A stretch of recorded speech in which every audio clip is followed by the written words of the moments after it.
with RunRx.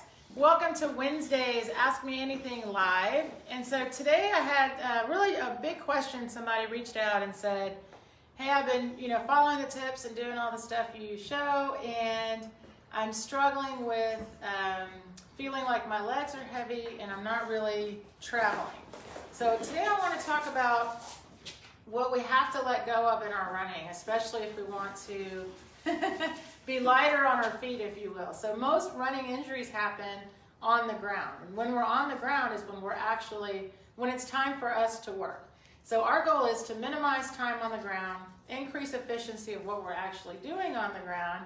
And the fun part is once you practice the only thing you need to be doing, then you let go of what we call unnecessary movements. When you watch someone that's really talented in whatever their sport or their movement is, one of the reasons they look so smooth, if you will, is because they've already figured that out. They've eliminated anything that's unnecessary in their movement. So for some of us, running is a little bit like a bad dance, a bad dance move. And what I mean by that is if I've never been taught how to do the movement, yet I keep going out and trying to create my own version of it, unfortunately for most of us, what ends up happening is feedback, usually shins or calves or planters or heels, hips, knees, you name it. And if you think about it, recreational running in the United States and all over the world, but especially in the US, is about, 40 years old, where people have really been consistently running longer distances, signing up for races. You remember it used to just be for, some elite athlete to do a race. Now, right, all of us race or have running. And so, however, then when we sign up for the race, you never get this instructional sheet. Before you sign up for this race, do you know how to run? But if you signed up for a sport, you'd immediately think I should take a lesson. Either before I sign up or I'll sign up and also get some lessons. So it's just funny, we don't think about that for running. So then when we get injured, what do we all do? I'm going to stretch, I'm going to buy new shoes, I'm going to try to see what my friends are doing. And so then once you start to practice, maybe if I would just practice my movement, then maybe things will feel better. So here's what I did for today, and this is really simple, and you don't need any equipment. This is more for a visual, because I'm going to help you guys kind of sense and feel why it makes sense in your running to only focus on getting off the ground. And the reason I say that is because so many people are still focusing on foot strike. And foot strike, if you think about it while you run, that's exactly what you'll do in your running. So instead of running, you'll be foot striking. And think about what that says and what that sounds like. Striking is impact. It's hitting. So so running, what's the definition of running? Well, in my world, definition of running itself is free falling, but the body can only travel when both feet are in the air. So the travel portion of your run happens in the flight phase, right? If you don't know that, now here's a little factoid for you, right? So a lot of us think, well, I want to extend my stride length, right? So I want to see that big extension. So then you're foot striking, because then you think about reaching, and when you reach, you're basically, so I'm going to reach for that. Here I go. I'm going to reach.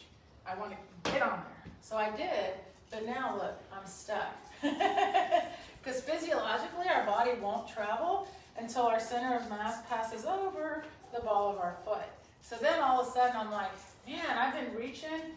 I'm reaching every time I run, right? So then you're like reaching. It's like basically you're jumping. You're extending. It's very active. So yes, I'm reaching, but what am I doing? I'm landing. And so when people ask me, well, where should I land? Well, you shouldn't. You should only pull. And in the beginning, that sounds a little bit strange. But think about it, if I was running and I saw this, and instead of extending my leg for it, I'm just pulling, and I just simply increase the height of my pull. You see, I never was reaching for it. I'm going to get there. So once I get there, I don't worry about it. I just continue doing my run, right? So just to kind of keep this, it's kind of a fun visual to see that. On the same end, pushing, if I'm here and I'm thinking I'm going to push away, I'm going to push really hard to extend forward. And then I'll just use this. So I'm going to push it. So I'm pushing it, and I'm using a lot of muscle, right? I'm extending, But what's happening is it really doesn't make my body travel forward. If anything, I'm extending and going up. So then all of a sudden I'm pushing back and then reaching forward. So these actions are just unnecessary for running. I mean, they're great for other things, but not for running. So today I'd like to have a little bit of fun. They said, you don't need anything. That was just my visual for you. I want you to focus on only feeling the pull. Then we're going to switch to feeling the foot strike. And I think if you will feel the difference, it will help you to understand why when you're going out to practice, it's a little frustrating, right? If I feel like my legs are heavy or if I don't feel like I'm traveling, let's talk about that. So here we go. I want everyone to just look down at their feet for just a minute and give me 10 hops or jumping jacks. I don't care, either one. No arms, but just 10 hops or jacks, all right? So I'll do half and half. So that's for elasticity. So that's number one. In your warm-up, are you adding elasticity, right? You're about to go run. On average, 1,500 steps a mile. I would prefer to use my body's natural elasticity rather than having to do any extension or active muscle contraction. Because, I mean, think about if we went to the gym and I was like, hey, put these 30-pound weights on your legs. We're going to do 1,500 curls. Your hamstrings would be so sad. So we want to use elasticity. So we've got that. So now, here's what you're going to do. Pick up one foot. Just barely pick it up. And 3, 2, 1, pull the other foot. Now pull the other foot. Now we're just going to pull in a rhythm. Up, up, up, up, up, up, up, up. So this essentially is pulling in place, right? I'm not traveling, so I'm not running, not falling, right? But I'm pulling. Now if you just do this for a second, when you sense the ground, you pull the foot up. And then you're immediately pulling the other one. So let me stop talking. You stop moving for a second. Did you understand while you were doing that you did one thing? You pulled. What did the other foot do by itself? It landed. It went right down on the ground without you having to do a thing. Gravity is phenomenal that way. So I'll face you for just a minute, and you can try this too. Do one single pull. This foot on, pull. Did this foot come down? Of course. So starting to just have that relationship. I pull my foot. You're never going to pull quicker than gravity lands, by the way. So that's why another reason I don't want to do a foot strike. So now we're going to foot strike in place. It's going to be very awkward. But here's what I want you to do now. Start with one foot on the ground, the other foot lifted. And you're going to purposely press this one down. So ready? Press it down. Press. Now press the other one down. Press. Press this one down. How does that feel? Not very good. Now do it like you're running. Press, press, press. Extending your knees. There's no elasticity here. I'm just literally taking my body weight and pushing it into the ground. We know that in running, the second you press your foot forward or extend or reach or however you want to think it, when you do that, 3 times your body weight. It doesn't care if it's on the heel, if you're pronated, if you're there, your body doesn't care. It's impact. Heavy, heavy impact. And look, standing here in place, this is the only place that really your feet can support your body weight, right? So think about it. If I land with any intent, because if you're landing like this, it's you doing it, right? Gravity won't do that. Try that again. Stand in place, pull this foot. See, how did the foot drop? As the whole foot. You didn't have to do anything. So if you start to switch your mindset, your job is to pull your foot up from the ground. Gravity's job is to put it back down. It's a much nicer relationship you have, because then when you're running, you start, so now pull in place, pulling in place, up, up, up, up. So here's the missing element for almost everyone. Everyone can pretty much pull in place. Everyone can pretty much pull in place, right? No problem. Up, up, up, up, up. So what's missing with travel? What's the element we need? It's called falling. It's called falling. And this is the challenge I have for you, is to take the time to have that communication. Acceleration happens on the ground, and it's how long I can hold my fall. And then as soon as your body falls forward, you have to pull the foot. So if you are feeling like I'm just pulling in place, remember, there's 3 elements of the gait cycle: the pose, the fall, the pull. And the pull is third. It's the last thing you do. So you pull, you have to be here in order to fall, and then your job is to pull. So if you get in the habit of just pulling, practice. Up, up, up. Use a metronome if you want. And then you've got to have this communication with gravity. You will travel.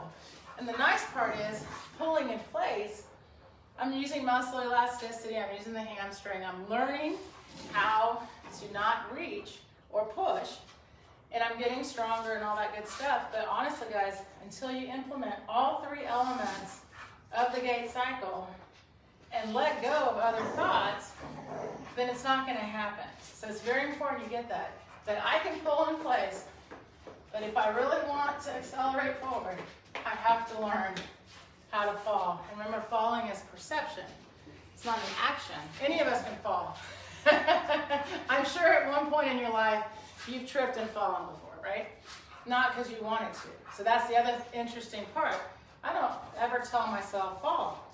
You're right. So I have to practice that element. And the fun part is, look how simple it is. Once I practice, I just have to pull my foot and add the fall. Then it's just up to you how long you want to hold your fall. You have up to 22.5 degrees, and how quick you can pull your foot. And then that's how fast you can run, right?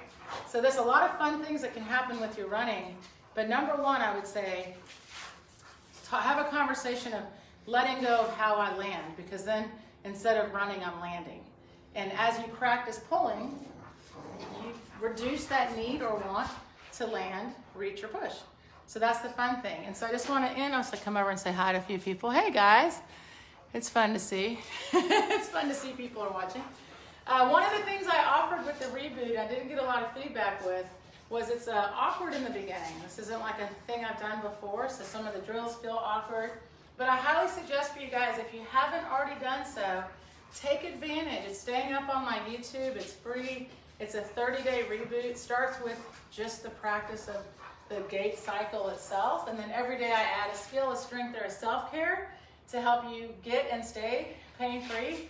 And then, of course, you can also go take the free RunRx quiz online. If you've got a pain, like your knee keeps bothering you, or recurring shin splints, plantar fasciitis, those injuries that just seem to haunt us sometimes in running, go take the quiz and get a tip, because it'll tell you, maybe this is going on, and you haven't thought about that. So maybe you've stretched your calf 1,000 times, but that plantar keeps coming back, right? Let's look and make sure, am I pushing? Maybe I am, so let me pull instead. So the quiz is really helpful with that. And then, of course, last but not least, I would love to see your run. That would be the best way to correct it. We do have a really great program. You come in, it's called the RunRx Strong membership. It's a 3-month intensive. You get gait analysis, you get daily coaching, you get video feedback, you get personal feedback. It's a great community. I can't say enough good things. That once you really watch yourself and have someone correct you and coach you, such a great way to keep your running pain-free. But either way, I'm here every Wednesday. If you have questions, post them in the comments, and I'm happy to answer next week. So thank you guys for coming on, and have a great week. Thank you.